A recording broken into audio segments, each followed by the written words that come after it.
open this segment with a short story. So the story talks about the architecture for businesses against the backdrop of a leading global bank called Bank4Us.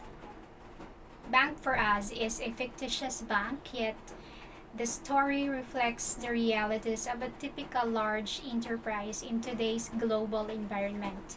So we will meet different members of the bank, like we have the managers, the enterprise architect, the IT experts in this and the coming chapters. So the Bank4Us will serve as a common theme running throughout this book, illustrating how an IT organization can implement a collaborative enterprise architecture.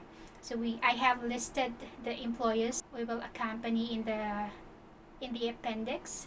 Just look for the Bank4Us stuff, including the brief description of their functions. So in case you lose track of the players, pwede ninyo siya tanawon otro. So the world of banking is changing rapidly. Customers are difficult to acquire and retain. Competitors' initiatives, coupled with economic recessions, are eroding banks' market shares. Technology-driven avenues for business growth are available but not yet tapped effectively.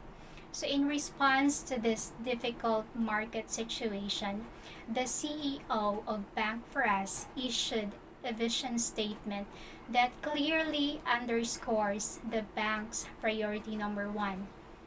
That is the best in class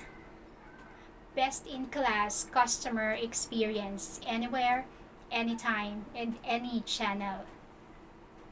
A new business transformation program named Closer to Customer is initiated.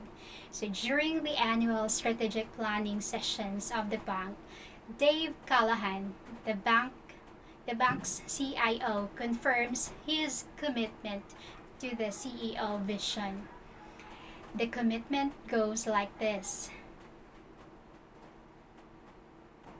Our IT will act as a transformation engine to take the banks closer to the company step by step.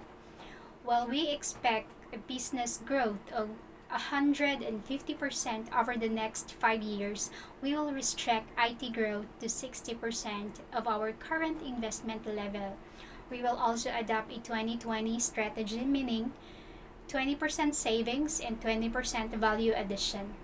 The savings will be attributed to the legacy reduction and downsizing, reduction in number of system interactions, and reduction in IT operations support cost.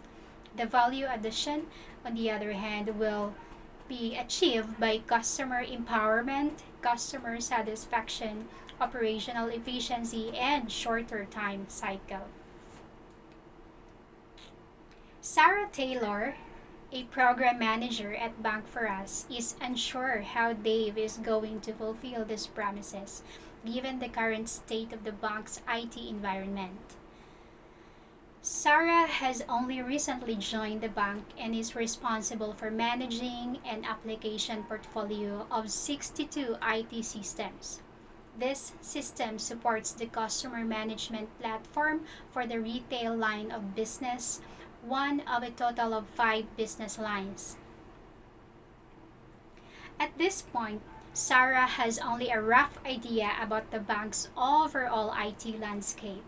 To her knowledge, the total application portfolio consists of more than 3,000 applications, including 600 aging legacy systems. These are systems with more than 10 years in a live environment. There is a significant functional overlap among these applications. For example, there are as many as 30 accounts opening systems, more than 10 authentication systems, more than 20 credit decisions engines, and almost 40 business intelligence tools. The supporting technology infrastructure is equally complex. It includes more than 2,000 servers machine hosting 20 versions of 5 operating systems. There are more than 10 databases platforms and roughly 25 middleware platforms with as many as 35 programming languages in use. The scale and complexity of the IT landscape is further aggravated by a large number of systems interaction, some of them apparent but most of them buried under the heap of the heterogeneous technology platforms. In this jungle of IT system, Sarah already finds it difficult to control her portfolio of a mere 62 systems. She has the feeling that her knowledge about her own portfolio is quite limited and superficial at best, or grossly incorrect and outdated at worst. She does not dare deduce her own goal for the CIO's commitments.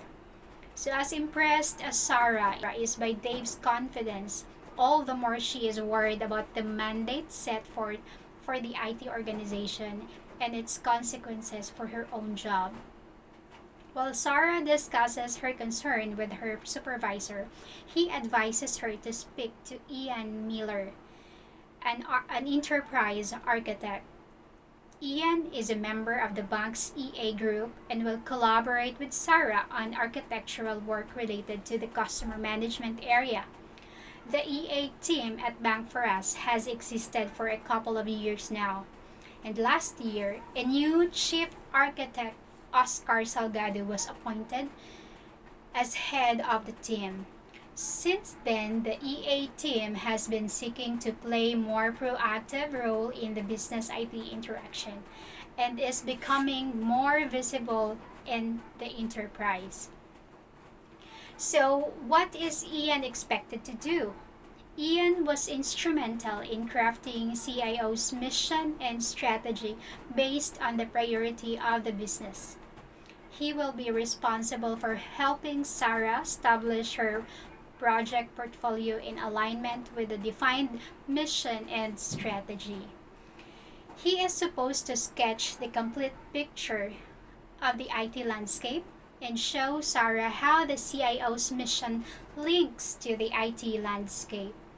Ian will also have to demonstrate how the planned projects will take the current IT landscape to the envisaged state over a period of time. I'll explain to Sarah what that means for the business and more specifically how it influences her scope of work. After the project planning phase, he is also committed to guiding her that they can understand the information presented and act accordingly. In essence, Ian's task list and job description reflects what enterprise architecture is all about. It ensures that the enterprise IT landscape moves in the right direction to fulfill the strategic goal of the company.